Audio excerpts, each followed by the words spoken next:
मैदेरनि गाग्लोबनायजों जिउ गोमानांनाय जाहारबारि सुदेमगुरि गामिनि रन बसुमतारिनि दुखुथिया नखर आरो उल्टाफानि गामिनि टिकाराम रायनि दुखुथिया नखरनो बिटिआर सरकारनिफ्राय 1 लाख रांनि चेक गथायदों।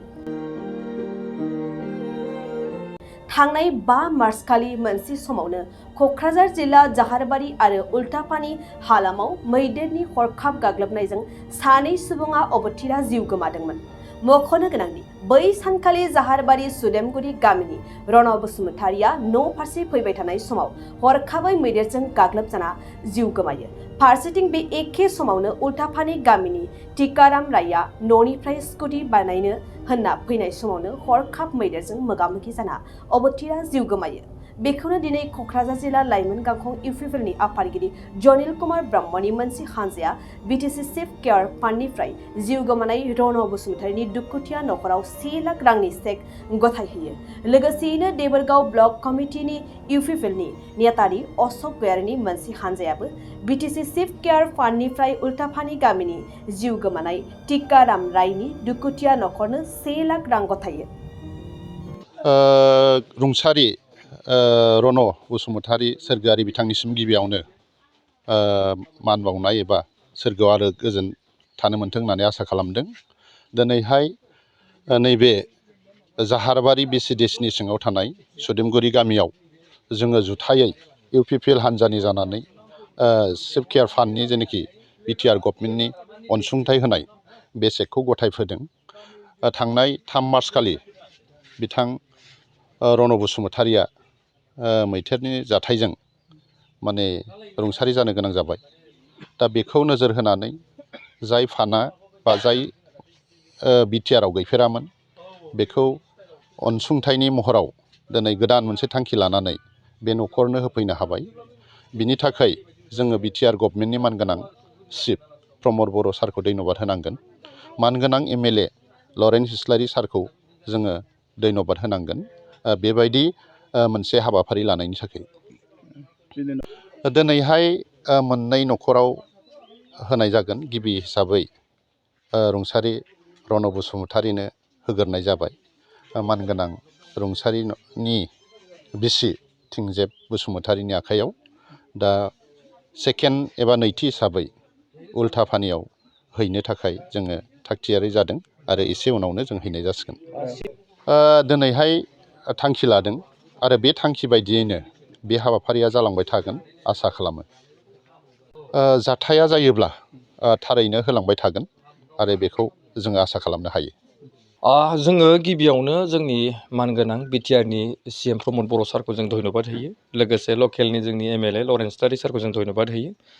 मानोना जेब्ला बे खबरखौ मोन्दोंमोन बिथांमोना बै समाव आंखौ बिथोन होदोंमोन जे बे न'खराव थांनानै खबर लानांगौ आरो माब्रै जादों जाथाया बेखौ फुरा नायबिजिरनायनि गेजेरजों जोंनिफ्राय माबा मोनसे बेबायदि सहाय खालामनो हायो नामा बे बेक्तिनो बे न'खरनो। बे हिसाबै जोङो थांनाय घटनाया जादोंमोन मार्चनि 5 तारिखआव जादोंमोन 2023नि आरो बे समाव बेलासिनि माने 3 रिंगामोन। बे समाव जेब्ला बियो फैबाय थादोंमोन 6 राइडआव बे घटनाया माने मैदेरजों मोगा-मोगि जानायाव लास्टआव मैदेरनि माबाजों बे जिउ माने गारनो गोनां जादोंमोन। दा बे खोथाखौ जों खोनानानै जोंबो दुखु मोनदों। गिबियावनो जोङो बे जाय बिथाङा दिनै रुंसारि जालांबाय टिकाराम रायआ जों बिथांनिसिम जाहाथे बिथांनि जिउमाखौ जाहाथे सोरगोआव आलो गोजोन लाखिथों बिनि थाखाय जों आर'ज गाबग्रोबाय। आरो दिनै जों बेखौनो गोजोननाय मोन्दों जिहेथु जोङो पार्टिनि सासे दैदेनगिरि जानानै जिहेतु दिनै जोंनि बेहाय उल्टाफानि प्राइमारिनि जोंहा मानगोनां दैदेनगिरि बिथांमोन दं। बिसिडिसिनि जोंहा चेयारमेन आरो लोगोसे बिथांमोननि दैदेनगिरि बिथांमोन दं। लोगोसे ओनसोलनि बिथांमोननि बुद्धिजिबि बिथांमोना बेहाय ज' जादों। आरो दिनै बे न'खराव फैनानै जोङो दिनै जोंनि चिफ सारा जि जोंखौ बिथोन होदोंमोन जे सेल्फ केयार फान्डनिफ्राय 1 लाख थाखा बिथांमोननो न'आव गथायनानै होनांगौ। आरो बे हिसाबै जोङो बेफोरखौ जों होनो मोननानै गोजोननाय मोन्दों। मानोना बियो दिनै बे सेथि खेब नङा, मानोना बियो नैथि खेब। जोङो थांनाय समावबो सरलपारा आरो जोङो सिम्बोरगावआव बे माने मैदेरनि घटनायावनो बेबायदि जोङो सेल्फ केयार फान्डनिफ्राय 1 लाख बिथांमोननोबो होनाय जादों। दा ओंखायनो दिनै बे उल्टाफानियावबो जोङो होफैदों आरो बेखौ होफैनो मोननानै जों गोजोननाय मोन्दों। दा बाथ्राया बेनो जोङो थांनाय 17 बोसोराव जोङो जेब्ला मा होनदों BPF सरकारमोन बे सरकार समाव जों बेफोरबायदि मैदेरजों थैनाय मानसिया खैफोद आफोदाव गोग्लैयोब्ला बेबायदि सरकारनिफ्राय मोनसे फान्ड होनाय बा बेबायदिनो सहाय खालामफैनाय न'आवनो फैनानै बेबायदि चेक होनाय जों मालाबाबो नुवाखैमोन। नाथाय दिनै जोंनि प्रमद बर' सारनि दैदेननायाव जों बेबायदि हाबाफारिफोरखौ जों मावनो मोननानै जों गावखौनो खाफाल गोनां होननानै जों सानना लादों। आरो दिनै बे 1 लाख रांनि गेजेरजों जाहाथे बे न'खराबो दिनै बिथांमोनहा एसे रेहाय जागोन। मानोना फिसा हिन्जावसा थालांदों सासे आरो उन्दै बैसोआवनो बिसोर हाबा जानायमोन। आं सानो बिथांमोना बे रांजों एसेब्लाबो बिथांमोना सुंथानो हागोन आरो सहाय न'खराव बिथांमोननि प्रब्लेमफ्राव बियो जेब्लायबो सुंथागोन होननानै आं सानदों। आरो बेनिखायनो आङो बे न'खराबो चेकखौ गोसो गोथारै नाजावनो थाखाय जोङो धन्यबाद होदों। आरो बिथांमोना फैगोन समाव जेब्लायबो जोंजों थानानै खामानि मावगोन आरो जेब्लायबो बिथांमोननि खैफोद आफोदाव जों थानानै सहाय खालामगोन। जों सानदों अकल बेल' जाया, जोंनि ओनसोलाव जोंनि बे देबोरगाव समस्तियाव गोबां समस्या जेंनाफोरजों रायजो राजाफ्रा भुगिनानै थायो। मानोना बिथांमोना बे ओनसोलाव अरनबारिजोंनो थायो। बेनिखायनो बिथांमोना मा समाव मा जायो जोङो बुंस'नो हाया। बेनिखायनो जों जेब्लानो जोंनि प्राइमारि जोंनि BCDCफ्रा जेब्ला खबर हरो अब्लानो जों फैनानै बेफोर गासै बाथ्राफोरखौ जोङो खबर लानानै जोंनिफ्राय जिखिनि खोन्थानांगौ जोङो चिफनिसिम खोन्थायो, जों MLA सारनो खोन्थायो। आरो बेबायदिनो जोंनि खामानिफ्रा दिनै मोगथां महर मोननो हायो। बेनिखायनो बिथांमोना जोंनि बे बुंनाय आरो खावलायनाय बाथ्राखौ लानानै जे दिनै जोंनो चेक गथायबाय बिनि थाखाय बिथांमोनखौ धन्यबाद होयो चिफ सार आरो MLA सारखौ। आरो जों आसा खालामो बे ओनसोलनि रायजो राजायाबो बुजिगोन। निस्सय बे ओनसोलनि रायजो राजाफ्रा निस्सय जोंजों जेब्लायबो थागोन आरो जोंखौ जेब्लाबो बिथांमोना सापर्ट खालामोब्ला जेब्लायबो बिथांमोननि खैफोद आफोदाव जों जेब्लायबो सिगाङाव थानानै जों गसंगोन आरो खामानि मावलांगोन। बेखौनो जोङो जेब्लायबो सानो। आरो जों सानबाय थायो जे जोंनि सरकारा जिखि समस्यायाव गैया मानो दिनै मोनफ्रोमबो बिथिङाव दिनै बिटिआरआव प्रमद बर' सारा गोबां बेबायदि आसनिफोरखौ लादों। दिनै बेल' नङा, जोङो बेमार आजारनि सायावबो माखासे आसनिफोरखौ लानाय नुदों। जों स्टुडेन्टफोरनि सायावबो जोंहा गियान सोरां बिथांखि जों लानाय नुदों। मानोना नोंथांमोना नुगासिनो दं जे दिनै प्रमद बर'नि सरकाराव गोबां बेबायदि माखासे मोजां मोजां आसनिफोरखौ रायजो राजाफोरनि आसनिफोरखौ होनायखौ नोंथांमोना नुबाय थानायखौ नुदों।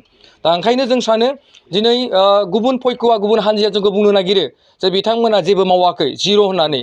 नाथाय बिथांमोना दिनै जाय बिथांमोना बुंदों बिथांमोननि फिसाफोर बिथांमोननि मा होनो हिन्जावफोरनियाव सोंबानो मिथिगोन सोरबा सासेया माबा मोनसे नङा माबा मोनसे मोन्दों। जोङो बिथांमोननो जोङो कौटि कौटि थाखा होनो हायाखैब्लाबो लाख लाख थाखा होनो हायाखैब्लाबो बिथांमोननि न'खराव माबा मोनसे ना माबा मोनसे मोन्दों। सोरबाया स्कलारशिप मोन्दों, हयथ' सोरबा स्कलारशिप मोनाखैबा सोरबा आइजोआ अरुणादय मोन्दों। सोरबा आइजोआ जुदि अरुणादय मोनाखैबा बे न'खराव PMGY मोन्दों, आवास प्लास मोन्दों। सोरबा जुदि आवास प्लास PMGY जुदि मोनाखैब्ला बै न'खराव मा होन्दों गोबां बेबायदिनो सरकारि जोंनि जिखिनि फैनाय आसनिफोर बे आसनिफोरखौ जों बयखौबो जोङो मा होन्दों BPF UPPL सोरखौबा जों BJP होननानै जों रावखौबो लायाखै। मानोना बियो जोंनि सरकारनि मावनांगौ खामानिखा।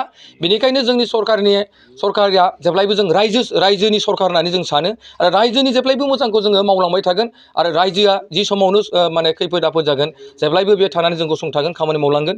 ओंखायनो आं धन्यबाद होयो। मोजां जोंनि रायजो राजानि थाखाय आसनि खालामनो थाखाय प्रमद बर' सारखौ आं धन्यबाद होयो। आरो फैगोन समफोराव प्रमद बर' सारखौ जों बयबो हेफाजाब खालामनांगोन, मदद खालामनांगोन।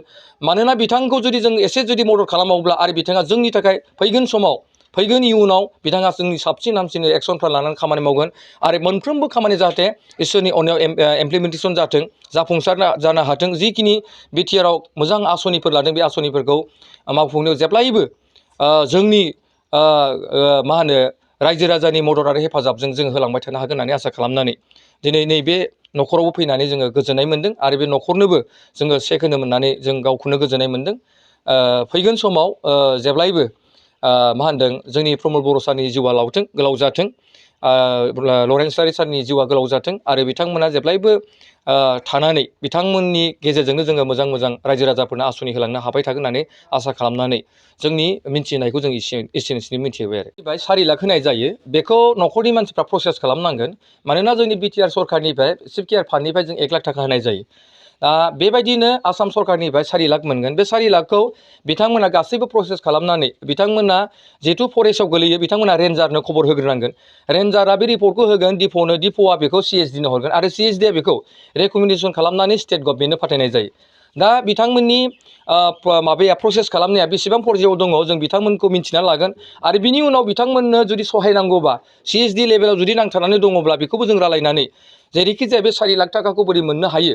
जोंना दाख्लै थांनाय MLA सारा आंखौ बुंदों जे जोंनि जेसेबांखिनि मैदेरफोरनो जों चिल्ड केयार फान्ड होबाय बे होनाय व्यक्तिफोरा 4 लाखखौ दासिमबो मोननो हायाखै गतिके बिथांमोननि जिखिनि प्रसेस अफिसियेलि प्रसेसफ्रा बबे पर्जासिम थांदों बबेसिम आवगायदों बेखौ एसे खबर लानानै स्टेटआव थाङोब्ला आंनो खबर हो आरो स्टेटनि खामानिखौ आं मावना हरगोन होननानै स्वयं जोंनि एमएलए सारा आंनि सिगाङाव बुंदों ओंखायनो जों सानो जों साननैसोनि उनाव आङो डिप'जों रायलायगोन बिनि रिपर्टखौ लागोन जोंनि साबैसे व्यक्तिफोरा बे मैदेरनि गेजेरजों जिउ माने होनो गोनां जादोंमोन बे न'खरफोरनि जिखिनि प्रसेस खालामनाय 4 लाखआ बेसेबां पर्यायाव आवगायनानै दं बेखिनिखौ जों मावफुंना होगोन आरो जों सानो निस्सय बियो स्टेट गभर्नमेन्टनिफ्राय मोनगोन आरो स्टेट गभर्नमेन्टआव जिथु लिरनाय दंखायो एकआवनो गतिके बिथांमोनाबो बेखौ मोनगोन बिथांमोननि जिखिनि कागज पत्रफ्रा थिग थाक जानांगोन अब्लानो बिथांमोनाबो बे 4 लाखनिफ्राय स्टेट गभर्नमेन्टनिफ्राय मोनगोन होननानै आं आसा खालामो बहुते आमार कारणे ভাল সাহায্য দিয়াৰ কাৰণে প্ৰমুখ্যে আমাৰ BTR চিফ প্ৰমোদ বড়ো ছাৰক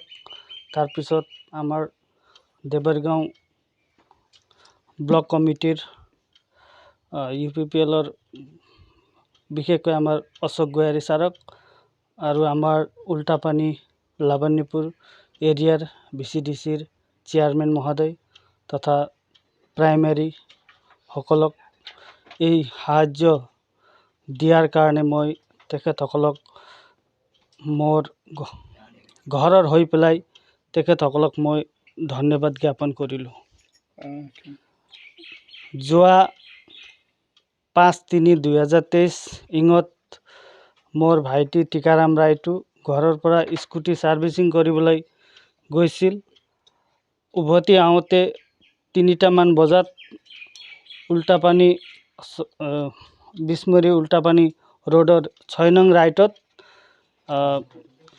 ৰাইটত এই হাতীটো মুখামুখি ওলাই পেলাই ঘন জংগলৰ ডাইৰেক্ট ওলাই পেলাই এটেক কৰিলে আৰু থিতাতে মোৰ ভাইটি মৃত্যু হ'ল বয়স কিমান আছিল বয়স 37 नोंथाङा सानाय सुनाय बेरामनि जेंनायाव दं नामा जुदि नोंथाङा देहायाव सानाय सुनायजों भुगिनांगासिनो अब्ला नोंथांनि थाखाय गोजोनथाव खौरां